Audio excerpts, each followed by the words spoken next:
sailing gardener. I'm here in Suva, Fiji, still here in Suva, and I'm enjoying a little bit of respite from the heat. It's early in the morning, but it's lovely and quiet, and there's a bit of a breeze up here.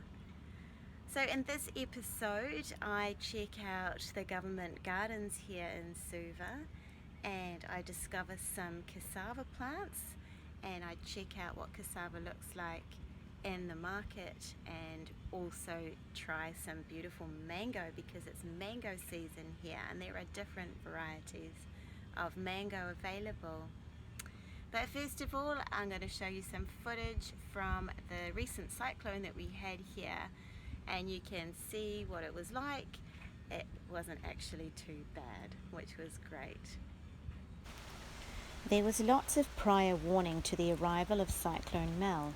Living on a boat means we need to keep an eye on upcoming storms and cyclones so we can move to a safer place if required. It felt like this cyclone took ages to arrive. It started with drizzle, brown seawater, and absolutely no wind. It really was the calm before the storm.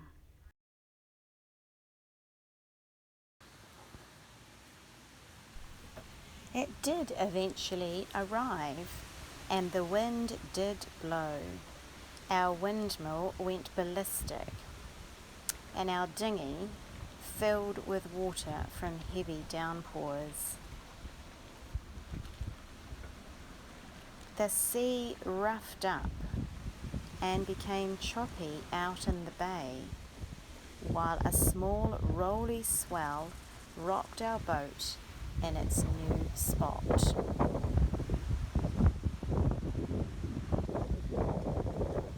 We had moved our boat to a more sheltered place in the marina for the duration of the storm.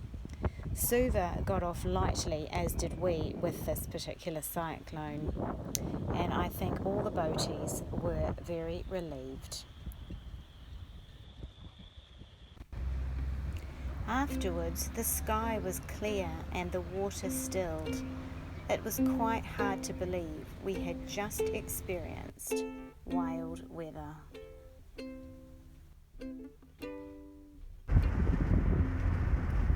I enjoy seeing new places, and on this day we took a drive around the southern coast of Suva. A lovely walkway by the sea is being constructed here. I paused to look at some cassava plants growing.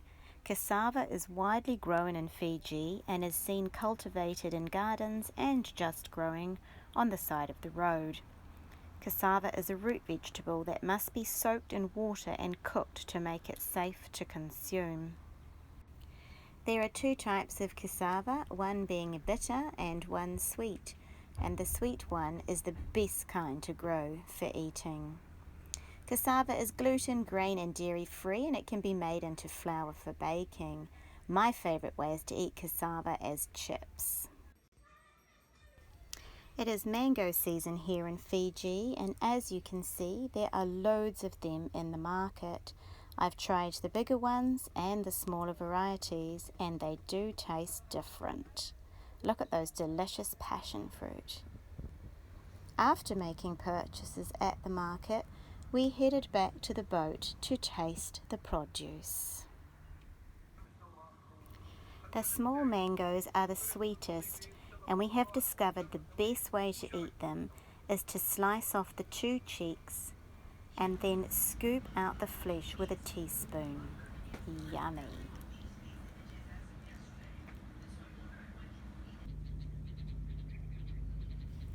The days since the cyclone have been amazing weather-wise. On a particularly fine Sunday, we decided to visit the government gardens.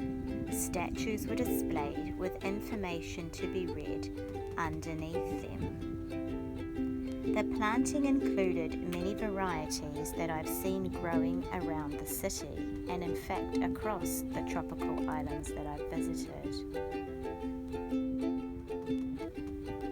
These tomato plants have been clipped to create a formal hedge leading up to another statue in the centre of this garden area. Ixora appears to produce bright colourful flowers easily and readily.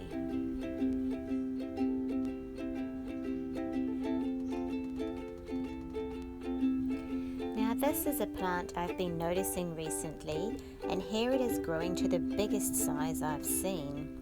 I believe it is called slipper flower, and it comes from the Euphorbiaceae family. After wandering through the gardens, it was time to return to the marina. And the local cat is having a rest from the heat. The Royal Poinciana tree here at the club is displaying more and more flowers every day.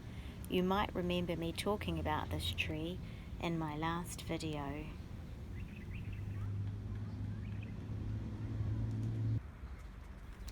The weather here in Fiji has been so warm and tropical since the cyclone. It's what I always expected Fiji weather to be like.